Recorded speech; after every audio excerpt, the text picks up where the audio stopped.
Assalamu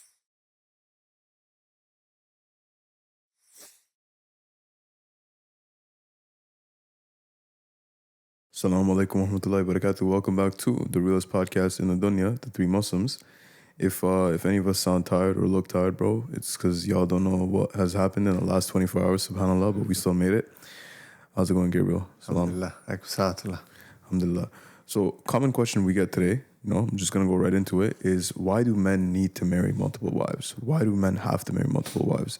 And it's never a question that's most commonly asked by men. It's one that's most commonly asked by sisters. So, what are some of the reasons that you think women ask this and don't see eye to eye with men? طيب, Bismillah, Alhamdulillah, Wassalatu wassalamu ala Rasulillah. Let's start this a bit different. Why do you guys think? Rami. To the right first. Oh, well, I mean, what do we mean when we say need? No one needs to marry anyone, right? But if you're looking at it from an Islamic perspective, then a lot of guys need to marry to protect themselves. Sisters need to marry to protect themselves. Why do men need to marry multiple wives? In my opinion, I don't think it's a matter of needing to. Maybe some men just really have a super high libido, but mainly it comes down to, are they able to? As far as I know, if they're able to be just between their wives, if they're able to take care of all of them to the same degree, in a fair degree, then they are allowed to do it. And if they're not able to, if they don't have that capability, then they shouldn't marry. So a lot of sisters ask, and I think they're also asking from a very feminine perspective, which obviously, so may Allah bless them, but they probably look at it, in the way that they love men, or one man. Go into that. So a lot of the time, and actually we were just talking about this, a woman, if she loves her man, she will only love her man. Even if you look at like the most rich or famous guy, if she's like head over heels for her man, she will not care about anyone else. She will not look at anybody else. But a guy can wholeheartedly love his wife to death, take a bullet for her, die for her one day, but still, at least at this stage, be attracted to other women. And then later on, if he were to get married again, he could fully be capable of loving both.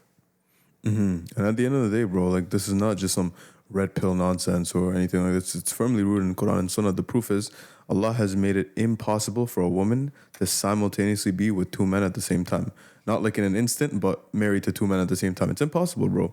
But Allah has made it possible and allowed and legal and permissible for men to be, married to more than one woman at the same time. So if you look at that, it's almost like Allah makes no mistakes. So why would Allah allow this? Because Allah knows that if a man is married to multiple women at the same time, he could make it happen. But for a woman, it's not really possible, bro. Yeah. All right, so I actually my part is a lot to unpack. But for y'all definitely know, like in the beginning, when I first came to Islam, I was all about four. I was all about it, but I hate to say it was more so like my nufs, like just wanting to fulfill that. So please, I bring this to the table because I want to hear what you have to say, considering that you live this lifestyle, right? And may Allah bless you for living this lifestyle. But, the more that I've been in Islam, the more I realize, I shouldn't be doing things based on my nafs, but more so for the sake of Allah.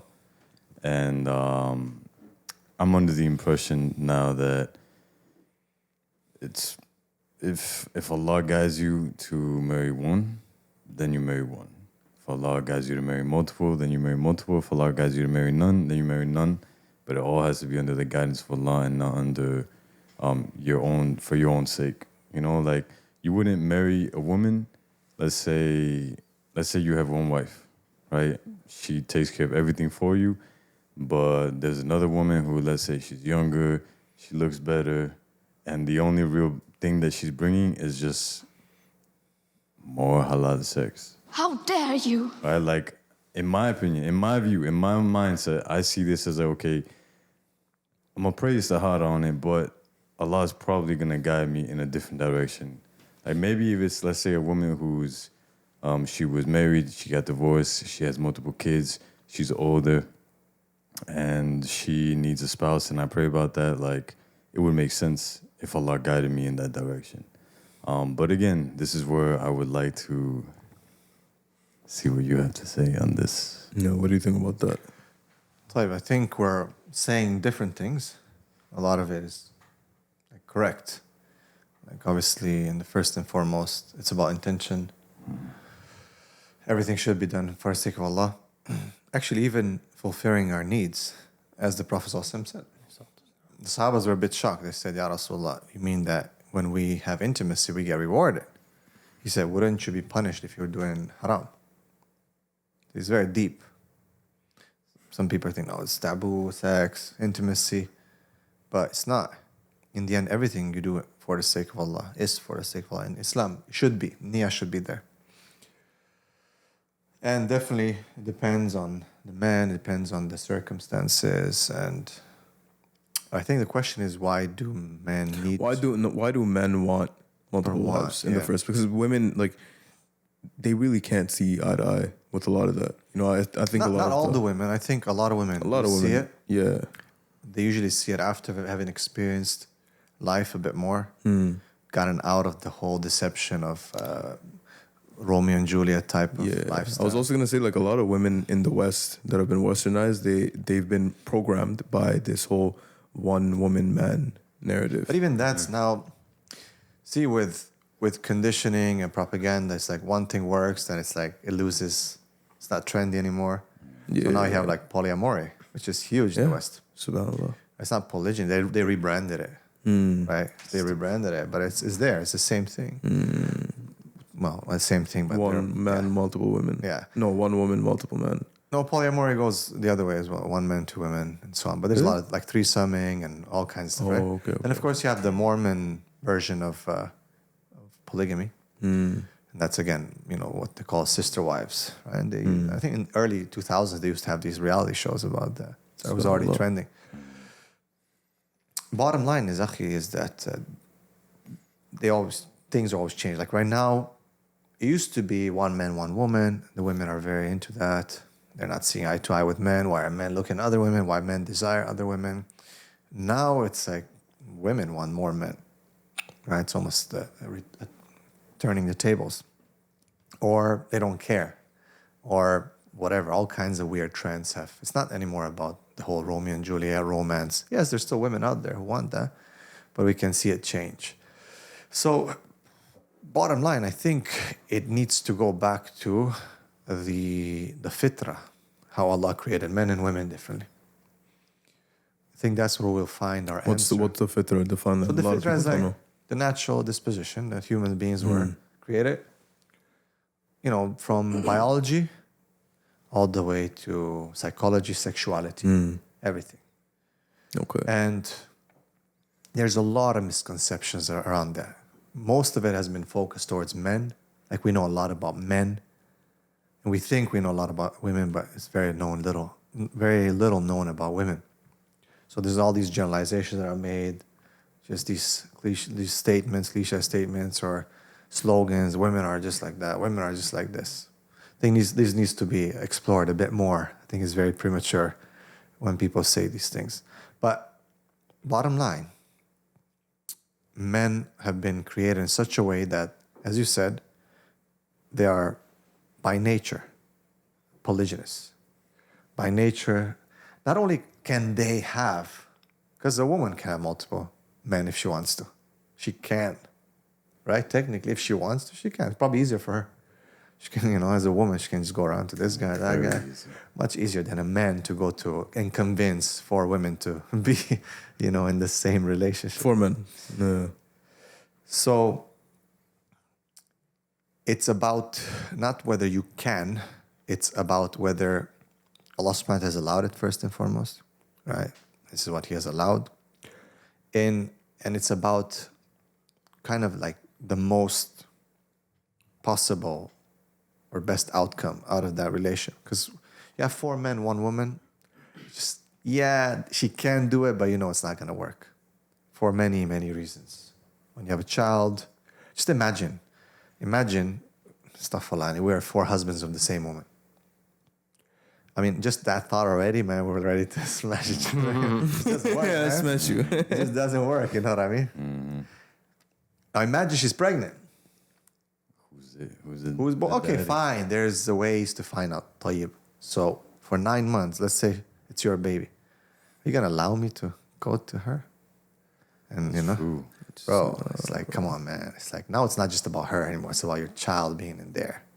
It just doesn't work, man. Doesn't work. But let's say you have 3 wives, 4 wives. One gets pregnant.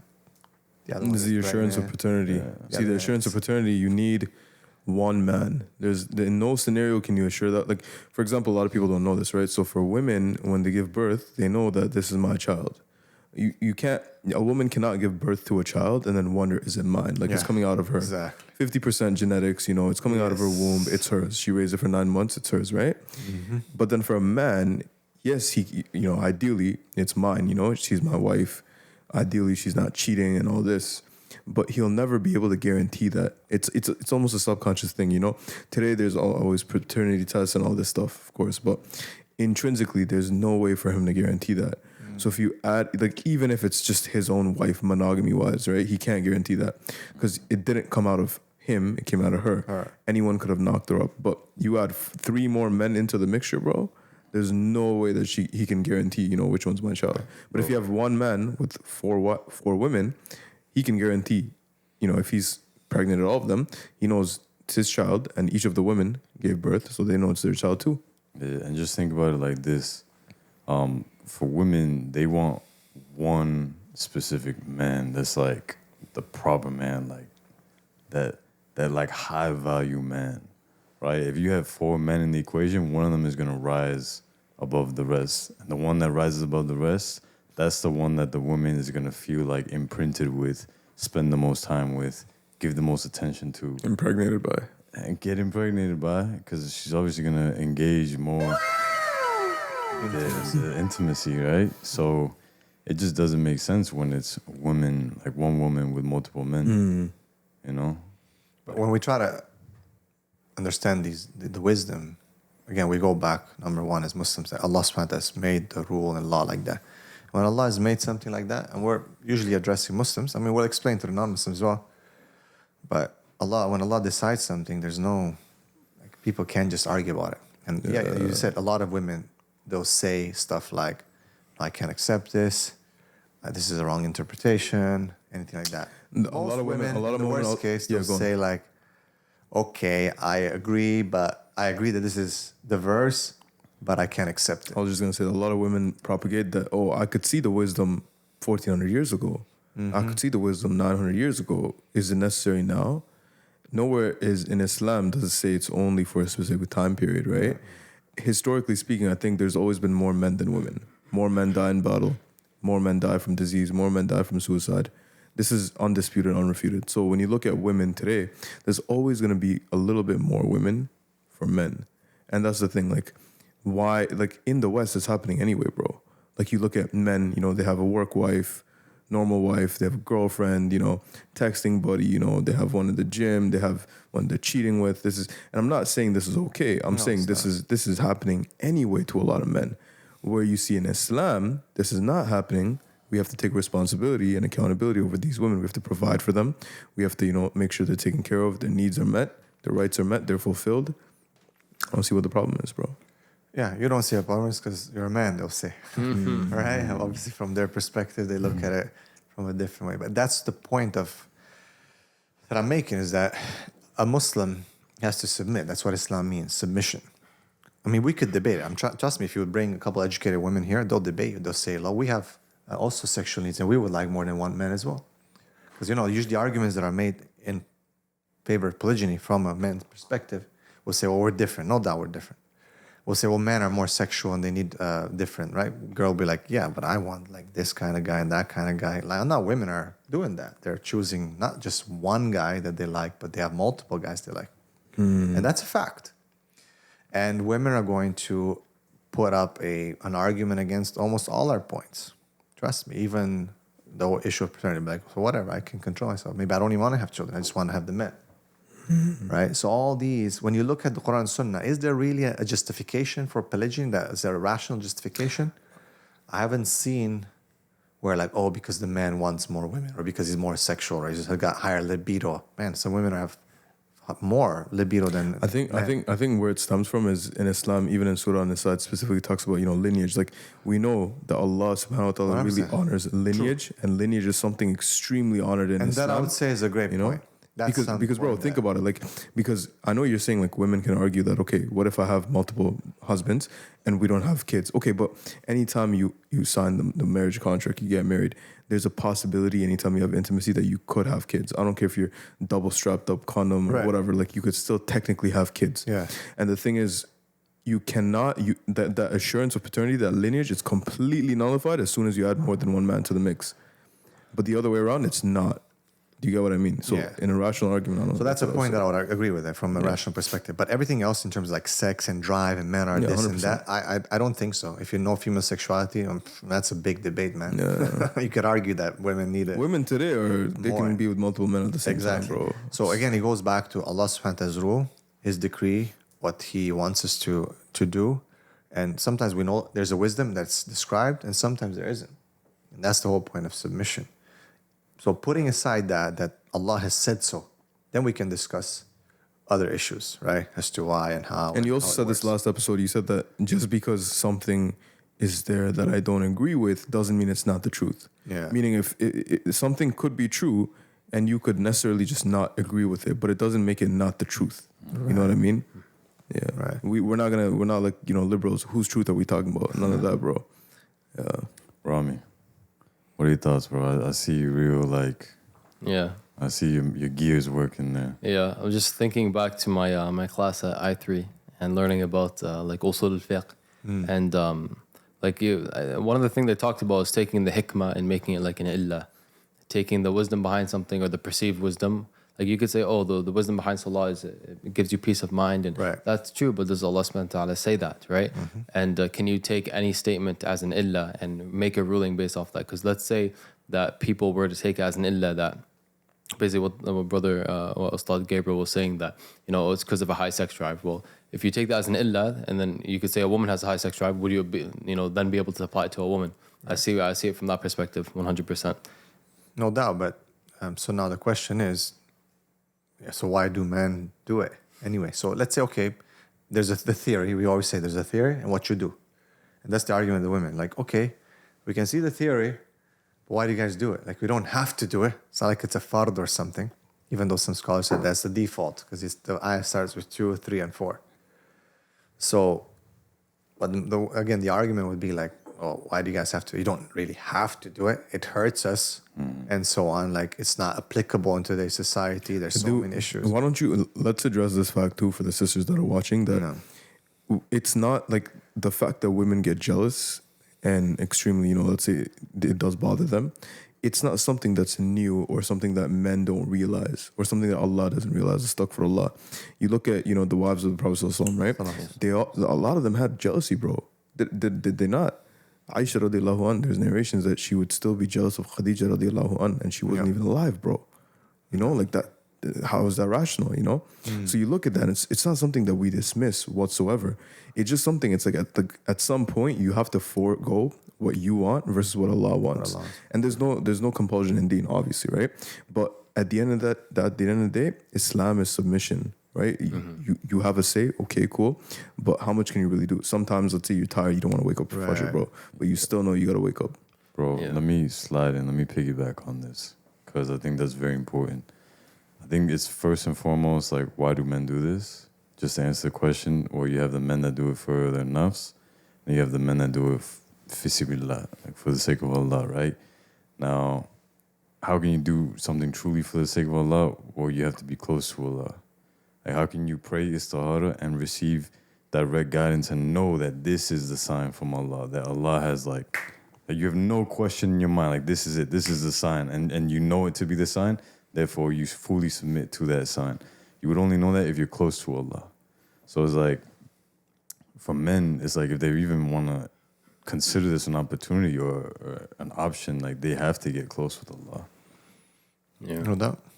Yeah. One small point I also want to add in is I think we're the outliers in terms of the societies and civilizations and the time periods. I think we're the outliers. From what I hear, most civilizations of the past were polygynous, yes, to some extent. And I think maybe the Romans were the ones that had this kind of strict monogamy. But even they had like doing all kinds of weird vices and so on. Yeah, astaghfirullah. Look, the question, it's good what you've said. You've said doing it for the sake of Allah and doing it for your nafs. let's analyze those 2 points. I think they're great points. Doing it for the sake of Allah. What does that mean? So, of course, you're trying to have chastity and protect yourself for the sake of Allah, because you don't want to do something haram. So that's one of the main intentions, right? Let's say you marry a widow, right? I mean, these days, especially, who wants to marry a widow? It's tough. So you kind of say, you know what? I'm going to just take care of this woman because she's alone. So do you see the intention is for a sake of Allah, or divorcee, right? She's not exactly what society would consider marriage material, prime. But you're saying, for the sake of Allah, I'm going to marry her. She's alone, whatever, we don't want our sister to be alone. Her husband died, whatever, she's divorced, problems. So you're doing it for the sake of Allah. It's good. Rewarded, Allah will bless you. You're protecting society, actually. People think afaf is just personal. No, you got to take care of society, because society will corrupt you. If society is, imagine just a bunch of women running around, 10 years, not married, 3 years. I mean, come on, bro. How can a woman stay without a man for like more than 2-3 years? Forget, more than a few months. It's tough. You think that's the misconception that men have. The women have no desire. They don't start thinking. They don't start fantasizing. They don't start looking. They do. It's the reality. Men are in ghafla, they're just not there. They do. So now imagine you have a bunch of women, not married, divorced, whatever, widowed, running around the society 2-3 years without no man. Just from a sexual perspective. Just from that point. Forget about everything else. Being taken care of, having someone to love. It's easy to fall. It's easy to slip, bro. Bro, come on. I mean, what's going to happen? So Islam gives a solution. So it's for the sake of Allah to protect yourself and to protect your society. Right? It takes two to commit zina. So that woman that you're talking about, that woman that, has no man, she slips. She can't slip by herself, right? There's another person involved in zina too. So just slippery slope. Right. So there's an objective here. And no one can argue that this is wrong. And usually it's men who leave women. So women are alone because someone left them or used them or whatever. It's like that. Mortality rates are higher in men usually. Due to war, due to many things. So it's again, woman is left alone. We look at time the Sahaba. So many women were left alone. But would they just stay? As soon as Iddah is done, pretty much all of them will get married, man. You're talking about 3 months. Within 3 months, menstrual cycles they'll get married. None of that, no, I'm going to stay another 2 years, 3 years, let's see, 5, 10 years. Some women are alone. Just get married. Now we can talk about why women are not getting married today, but that's the reality. Now, on the other side, desire, right? There's nothing wrong. If you take your desire out in halal, if you want to marry a woman who's extremely beautiful, attractive, and that's your purpose, again, because you want to, you could do it in haram. Much easier. Probably get, faster, easier. You can go and pick different ones if you want, whatever. Much easier. But you're choosing to do it in halal. And so Prophet says, the difference between halal and haram is literally like nikah. Just 2 witnesses, mahar, and... Let me give another rational, propagation, aside from just assurance of lineage, but you look at the ummah, any type of deen, any type of team that you're trying to grow, right? From a strictly population point of view, right? How difficult is it to just have monogamy and grow an ummah compared to having polygyny, bro? No doubt. If you have one woman and you knock her up, she's out of commission for 9 months, 10 months, sometimes even more with complications, right? And forget her body, but her whole physiology, her whole biochemistry can't even snap back into just having another kid for a long time, bro. So you're looking at, a couple years max just to have a few kids, maybe 5 to 10 years to have 3, 4, or 5 kids plus, if that's what you want, right? For strictly those people. But if you have multiple wives, it's easier on them. They can help one another out. You can have 4, kids per year. That's insane, bro. Subhanallah. And I think from strictly just growing the ummah point of view, people don't accept that, bro. They won't. Right. In the Prophet, and we have dalil. Like Prophet said, I will be taking pride in the numbers of my ummah. What does that mean? It's encouraging procreation. Today we're no, I don't know. Come on, let's be honest, bro. Everyone is worried about having children. condoms, contraceptives, so many things. People are just, okay, sex is for enjoyment, no doubt, and desire. But it's also what you said. And most people are very careful. It's the whole, family planning. Let's see. I mean, I've lived in Arabia, and I've seen where people, they're maybe not as rich or having, this picket fence and car and mortgage and whatnot. When they got 5, 6, 10 kids, they're happy, man. They're happy. Allah provides. Allah says, نحن نرزقهم وإياهم. We give you risk and we give them risk. We take care of you. Don't worry. But we don't believe this stuff. And that's the problem. Look around, honestly. Do we really believe in the words of Allah and His Messenger, or do we believe in those that are easy for us? I don't know. I don't see it.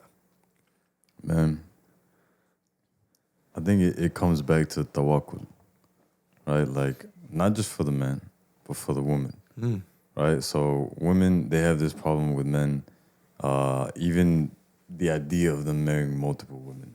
I was about to say multiple men and stuff for Allah.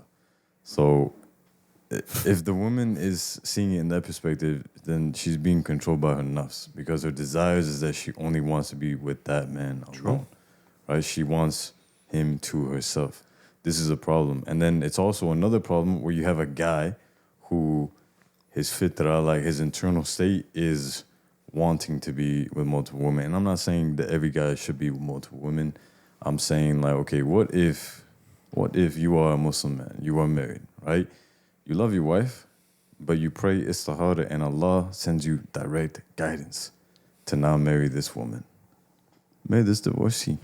But instead of fearing Allah, you fear your wife, because she's saying, no, I'm going to leave you if you marry another woman. That's what I... It's like, well, I mean, do you want me to go against Allah's guidance? Like, is that what I'm hearing? And this is where, again, like, tawakkul has to be important for both the man and the woman. Yeah. But it gets brought down back to what? To desire. Oh, you just want to satisfy your desire. Am I not good enough for you? These kind of replies.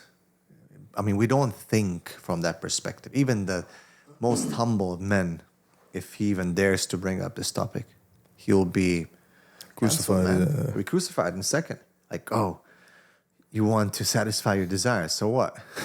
Obviously, like, wait a second. If you're a Muslim or a Muslim man, because men have an issue with it too today. It's not just women. No, that's the funny thing. Like, men are against polygyny too. Even though secretly they all desire it.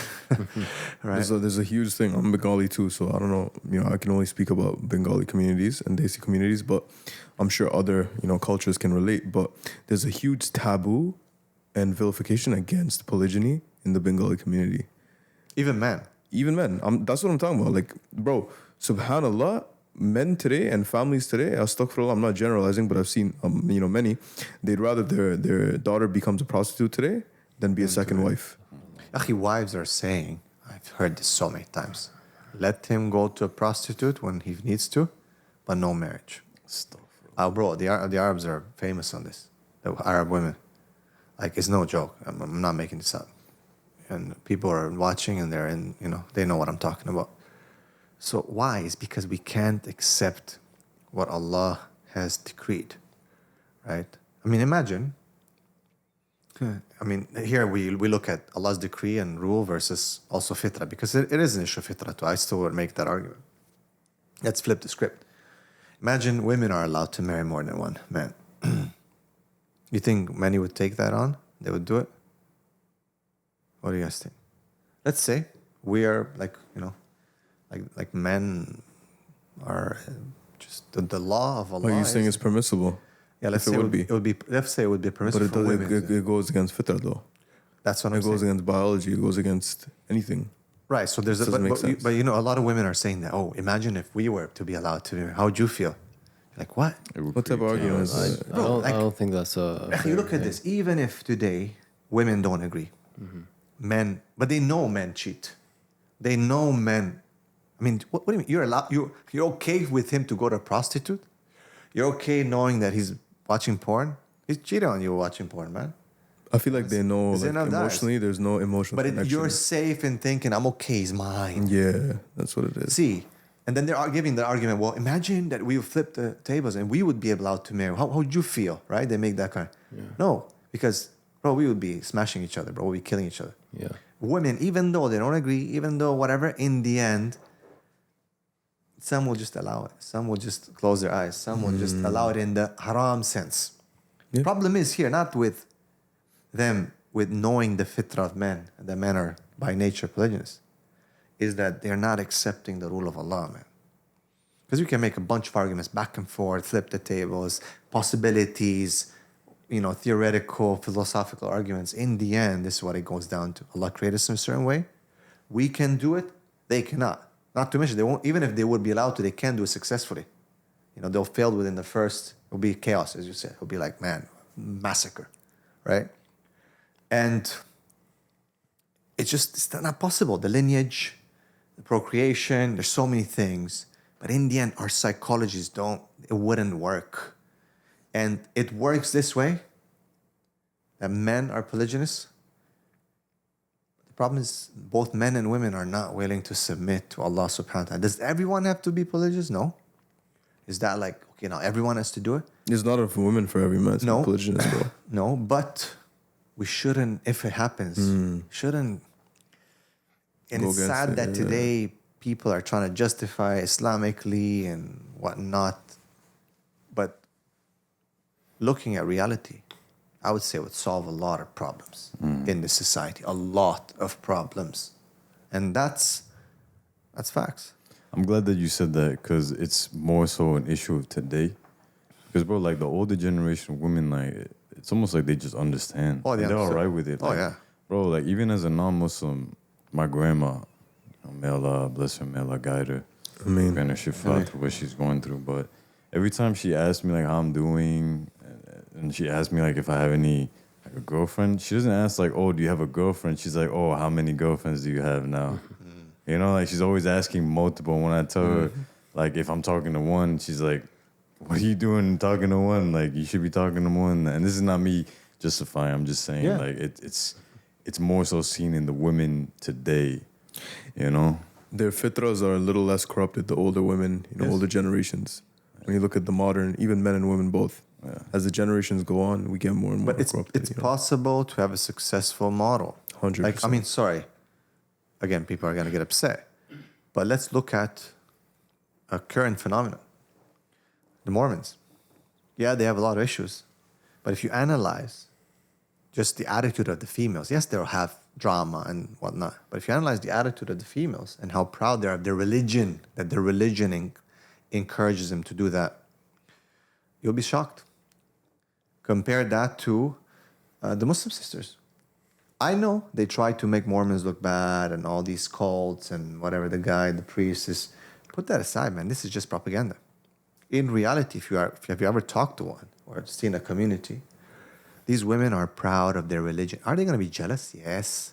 Are they going to have issues? Yes.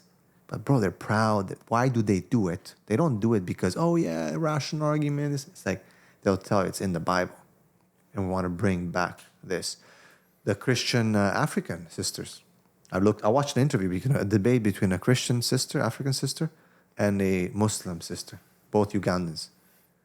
And all the Muslim girl could be like, no, I don't want to accept it. I don't like it. I don't feel good about it. And the Christian one was just refuting her. She's like, no, but men are going to do this. But no, the reality is that he is a king. And that's what it is. It's always been like that. Our ancestors have done it.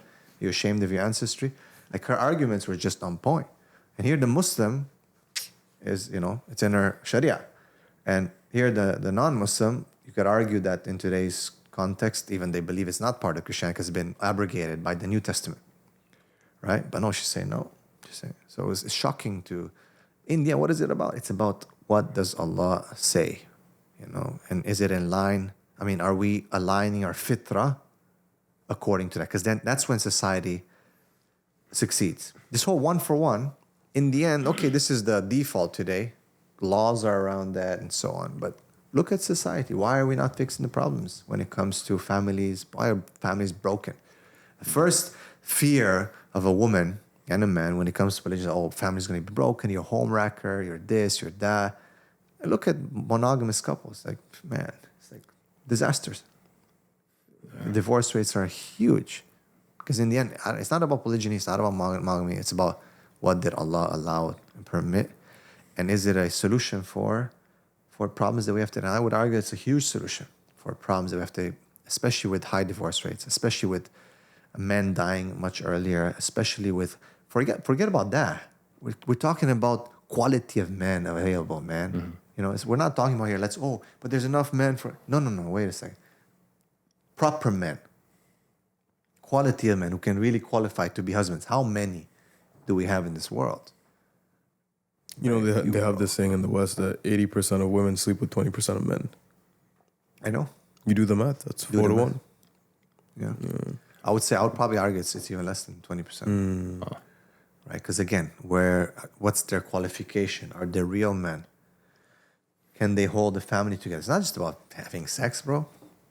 We're talking here about marriage. Are people forgetting that? We're not talking about dating and zina, bro. Mm-hmm.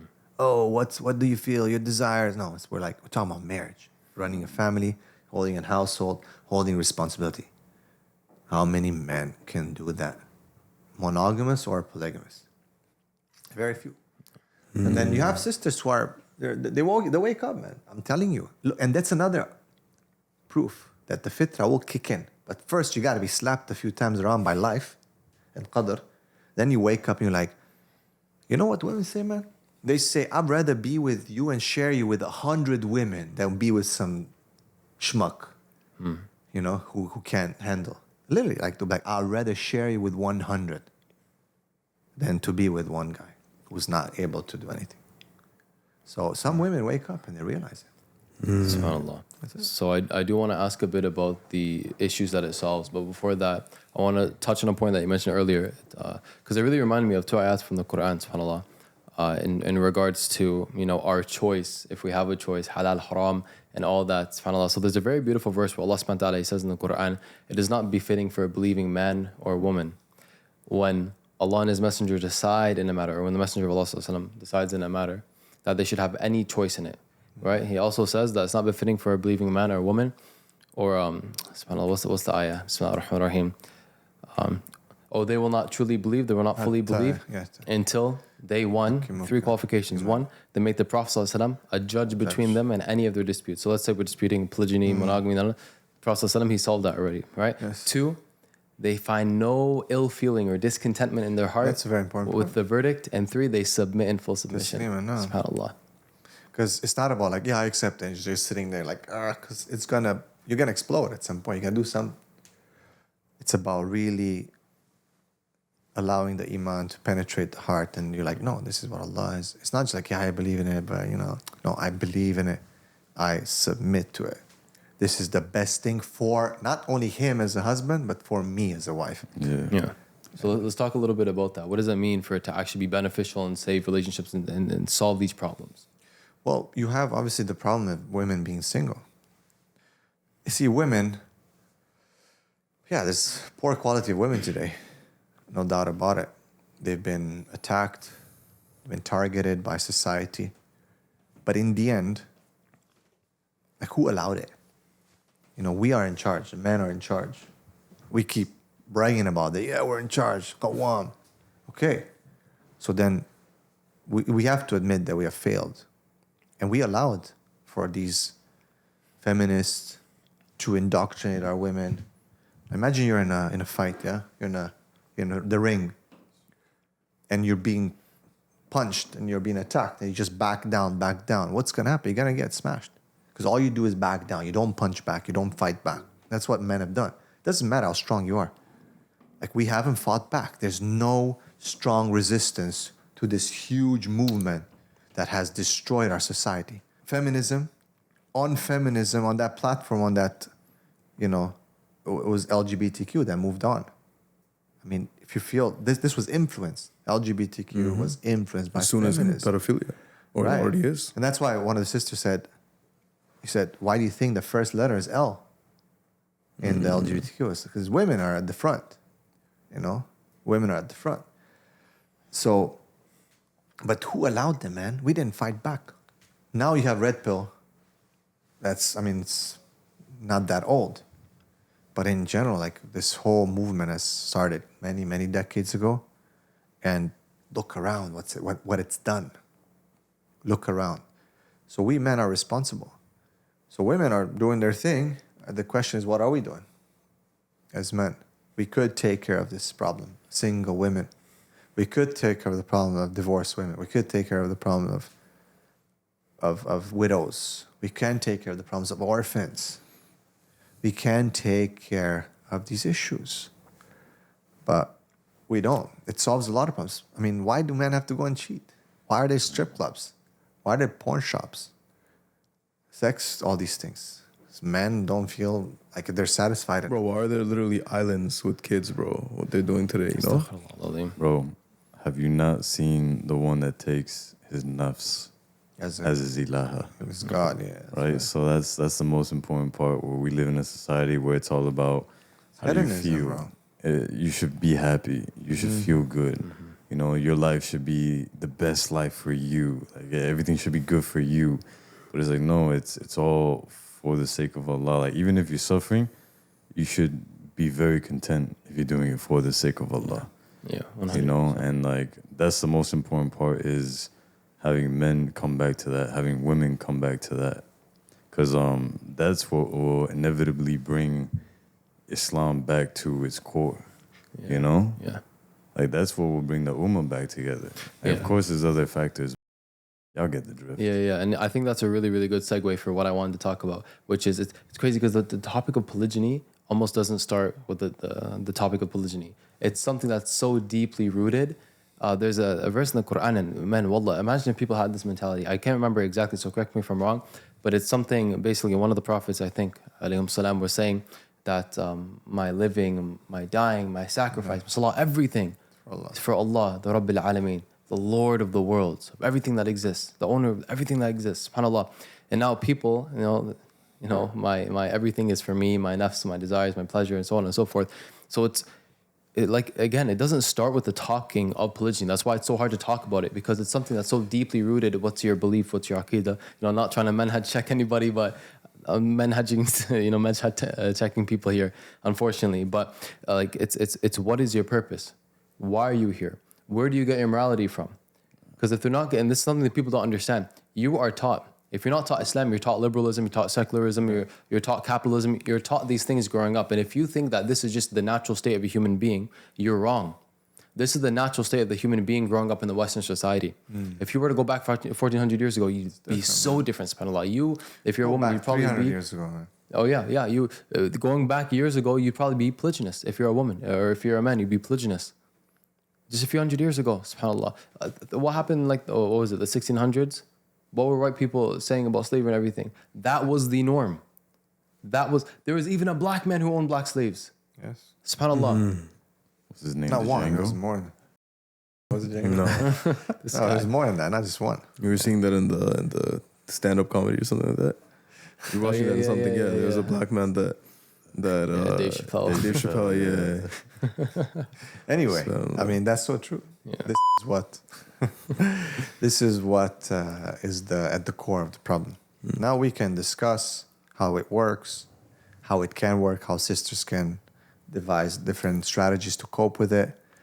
But if this is not right, and this is not right, it's not going to I think one of the most valuable things you said a few episodes ago, bro, was Islam today is operating in a non-Muslim framework. And I think you were saying the same thing. Well, I was about to say that. In today, what does Ustad Gabriel mean by that? It's like Islam should operate in Islamic framework with Sharia and everything. Islam today is operating in Western framework, Western law. So you look here and you want to practice Islam, you want to have multiple wives, bro. In some countries, including the one we're at right now, Canada, it's actually illegal for a man to marry more than one woman, bro. So you want to practice Islam, or do you want to break the law with severe fines, imprisonment? I'm talking like the whole 9 yards, bro. But in Canada, it's not illegal to cheat on your woman, bro. I want you guys to just hear what I said. It's illegal to have a second wife in Canada, but it's not illegal to cheat on your wife, to have a mistress, to have a side thing, to go to an escort. It's not. No. This is Western law. So how much can you really implement Islam in a non-Muslim framework? It's not going to happen, bro. No doubt.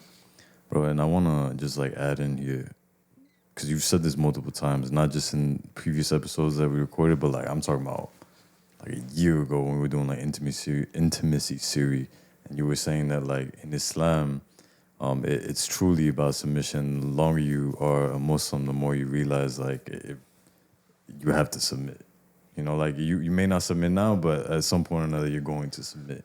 And like think about this, right? You have the woman; she doesn't want to submit to the fact that okay, Allah has decreed this, and it would actually be very beneficial.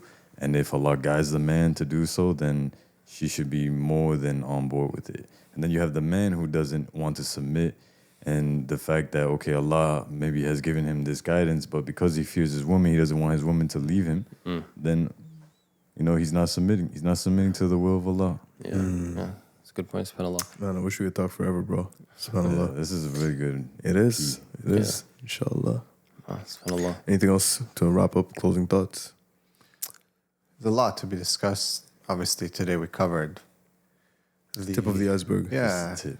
I mean, But I would like to go into like how it can happen. Like we've talked about the theory now. Yeah. What are the arguments from a deen perspective? Why people should accept that we should also give successful stories and models that it can work. There's definitely going to be unsuccessful ones as well. We can mention those as well. But we can talk about how, because a lot of people are looking into it. You want to talk Things about it are today, changing. Huh? You got to leave soon, bro. I know. Leave right now. But I'm What's the saying, time? maybe, What's just in the future? Yeah. tease yeah. everyone and know that this is what's going to Give them a happen. little, inshallah. yeah. Bismillah. Inshallah. Go ahead, bro. No. Say Bismillah and go. Bismillah. You got a few minutes. Now, what time is it now? What time is it? Gave him a little teaser. What time is it now? No, 37. we gotta go. 37? Yeah. Gotta leave, bro. Yeah. Yeah. Inshallah. With Next. 3 minutes. 3 minutes. If you can give something in 3 minutes, Bismillah. Why not? Well, look, bottom line is that it works. It's not easy. It works. It's a challenge, but it works. It makes you grow as a man. A lot of people will be against you, will tell you stop. Many people stop. Many people wrong other people by doing that. Like, it's not about just like you get this idea, this romantic idea, and let me just do it. It's really something that commitment, yeah, maturity. It teaches you a lot about yourself. Yeah, we can sit on the minbar and preach about everything and defend the Prophet ﷺ. Prophet ﷺ did it. If he felt or he knew from Allah subhanahu wa ta'ala that somehow he's going to destroy women or he's going to hurt them, he didn't want to hurt. He said, I'm the best to my wives, to my family. The best amongst you are the best to his family, and I am the best to my family. That's what he said. Yeah, were the wives jealous? Yes. In the end, it works. It worked then. It works today. It will work tomorrow. It will solve a lot of problems. There are models. There's brothers who have done it. But bottom line is both have to submit to Allah. Both. And both have to fully submit to Allah subhanahu wa ta'ala. It becomes easier. It's never going to be perfect. This dunya is not Jannah. It's all good. But in reality, it works. And I think more people should do it. I encourage people because it's going to solve a lot of problems in this ummah. MashaAllah. I think that's a wonderful point to end it on. Inshallah, if you guys made it this far, smash the like button. More episodes coming, inshallah, on actual practical implications and applications of polygyny. But for this, just a little, teaser. Inshallah. Inshallah. All right. And with that being said, Allahumma atina fid dunya hasana wa fil akhirati hasana wa qina adhaban nar. Assalamu alaikum wa rahmatullahi wa barakatuh.